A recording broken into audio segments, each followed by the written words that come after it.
Presentaciones para la escuela sabática del tercer trimestre de 2021. Descanso en Cristo. Lección 7 para el 14 de agosto de 2021. El descanso, las relaciones y la salud. Tras la liberación del copero, José pasó 2 años más en prisión. Cuando Faraón tuvo sueños extraños, el copero se acordó del joven José y contó a Faraón cómo había interpretado correctamente su sueño y el del panadero. José no se atribuyó la capacidad de interpretar sueños, sino que le dio toda la gloria a Dios. No está en mí, le dijo. Dios será el que dé respuesta propicia a Faraón. No se limitó a interpretar el sueño, como 7 años de abundancia seguidos por 7 años de hambre, sino que propuso las acciones que debían seguirse para evitar los años de hambre. Faraón lo promovió a primer ministro y lo casó con Asenat, con la que tuvo 2 hijos, Manasés y Efraín.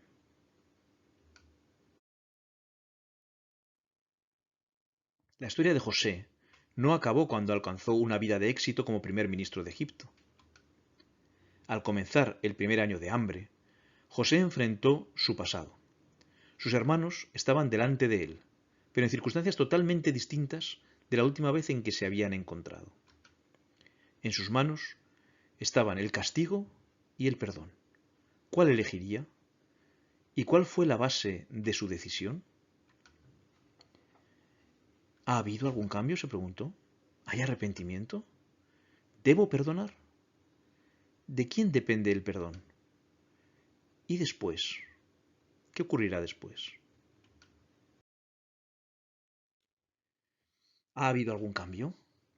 Todos nosotros somos hijos de un varón. Somos hombres honrados. Tus siervos nunca fueron espías. No, espías no eran. Pero José los recordaba como llenos de celos, envidiosos, asesinos y fratricidas. ¿Habían obrado con su hermano Benjamín como habían obrado con él? ¿Cómo estaban tratando a su padre, ya anciano? Entre los principios bíblicos que regían la vida de José estaba la preocupación por los débiles y los desvalidos. Ejemplo de ellos lo tenemos en Éxodo 22, 21 al 23. Y al extranjero no engañarás ni angustiarás, porque extranjeros fuisteis vosotros en la tierra de Egipto. A ninguna viuda ni huérfano afligiréis, porque si tú llegas a afligirles, y ellos clamaren a mí, ciertamente oiré yo su clamor. Y Levíticos 19 nos dirá, no maldecirás al sordo, y delante del ciego no pondrás tropiezo, sino que tendrás temor de tu Dios. Yo, el Señor. Delante de las canas te levantarás, y honrarás el rostro del anciano, y de tu Dios tendrás temor. Yo, el Señor. El abuso dentro de la familia es más grave, ya que se tiende a silenciarlo. En ningún caso debe tolerarse ningún tipo de abuso físico, sexual o emocional. Afortunadamente, su padre y su hermano se encontraban bien. Sus hermanos le contestaron, tus servidores somos 12 hermanos, hijos del mismo padre y vivimos en Canaán. Nuestro hermano menor se ha quedado con nuestro padre y el otro ya no está con nosotros. Parece ser que la situación había cambiado. Pero, ¿ha habido arrepentimiento? Y decían el uno al otro, verdaderamente hemos pecado contra nuestro hermano, pues vimos la angustia de su alma cuando nos rogaba, y no le escuchamos. Por eso ha venido sobre nosotros esta angustia. José ya había perdonado a sus hermanos. Su historia habría sido distinta si se hubiese dejado llevar por el odio y el resentimiento. Sin embargo, no estaba dispuesto a retomar sus relaciones familiares, arriesgándose a sufrir nuevos abusos por parte de sus hermanos. Ignorando que José podía entenderles, los hermanos abrieron su corazón y mostraron su remordimiento. 21 años de remordimiento. Varias pruebas más acabaron con las dudas de José.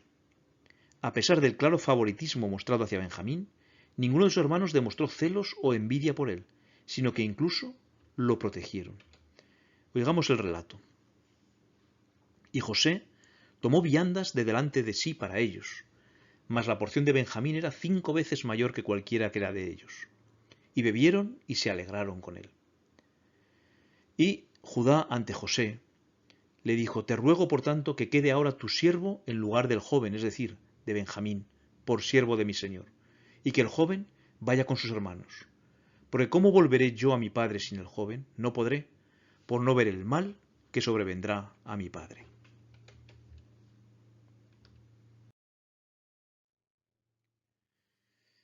Y José se preguntó: ¿debo perdonar? Entonces le acercó Pedro y dijo: Señor, ¿hasta cuántas veces perdonaré a mi hermano que peque contra mí? ¿Hasta 7? ¿Y sus hermanos no hubieran cambiado ni se hubiesen arrepentido? ¿José los hubiera perdonado igualmente? ¿Debería hacerlo? El perdón auténtico opta por perdonar a los demás, aunque no lo merezcan, porque el amor perdonador de Dios llega a nosotros cuando no lo merecemos. Perdonamos porque Dios nos perdonó. Como nos dijo el apóstol Pablo: bienaventurados aquellos cuyas iniquidades son perdonadas y cuyos pecados son cubiertos. Perdonar nos libera de la amargura, deja atrás el pasado y nos ayuda a seguir adelante con amor y aceptación.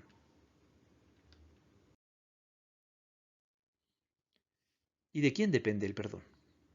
Pero a vosotros los que oís os digo: amad a vuestros enemigos, haced bien a los que os aborrecen, bendecid a los que os maldicen y orad por los que os calumnian. Cuando alguien nos causa daño, sentimos dolor. En ocasiones, las heridas pueden ser devastadoras. Podemos quedar destrozados, amargados y airados. ¿Debo guardar todo este odio y amargura hasta que el ofensor me pida perdón? En realidad el perdón es decisión mía, no del otro. Podemos acudir a Dios con nuestro enojo, incluso pedirle que nos vengue de nuestras ofensas. Ejemplos bíblicos tenemos de ello. Por el pecado de su boca, por la palabra de sus labios, sean ellos presos de su soberbia, y por la maldición y mentira que profieren. Acábalos con furor, acábalos para que no sean. Sean oscurecidos sus ojos para que no vean, y haz temblar continuamente sus lomos. Derrama sobre ellos tu ira, y el furor de tu enojo los alcance. Cuando hayamos depositado nuestro rencor sobre Dios, solo hay un camino: el perdón. En la cruz, Jesús nos dio el máximo ejemplo, al pedir a Dios por sus verdugos: Padre, perdónalos, porque no saben lo que hacen. ¿Y después? ¿Qué ocurre después? Finalmente llegó la reconciliación familiar, y José unció su carro y vino a recibir a Israel su padre en Gosén, y se manifestó a él y se echó sobre su cuello, y lloró sobre su cuello largamente.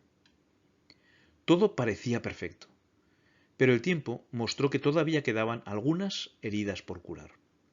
A la muerte de Jacob, los remordimientos y el temor volvieron al corazón de los hermanos de José. ¿Habrá sido sincero el perdón de nuestro hermano? Viendo los hermanos de José que su padre era muerto, dijeron: quizá nos aborrecerá José y nos dará el pago de todo el mal que le hicimos. ¿Cuántas veces debo perdonar la misma ofensa? Pues todas las que sean necesarias hasta que la herida sane. El perdón de José no se basaba en sus propios sentimientos, sino en sus principios. Perdonó como Dios le había perdonado a él. Era consciente del plan de Dios para su vida. Por eso dijo: vosotros pensasteis mal contra mí, mas Dios lo encaminó a bien, para hacer lo que vemos hoy, para mantener en vida a mucho pueblo. En el plan de Dios para nuestra vida no hay lugar para el rencor. Dios nos manda que manifestemos hacia otros la compasión que Él manifiesta hacia nosotros. Contemplen el impulsivo, el engreído y el vengativo al ser humilde y manso, llevado como cordero al matadero, mudo como la oveja ante los que la esquilan. Contemplen a aquel a quien han traspasado nuestros pecados y abrumado nuestras penas, y aprenderán a soportar, tolerar y perdonar.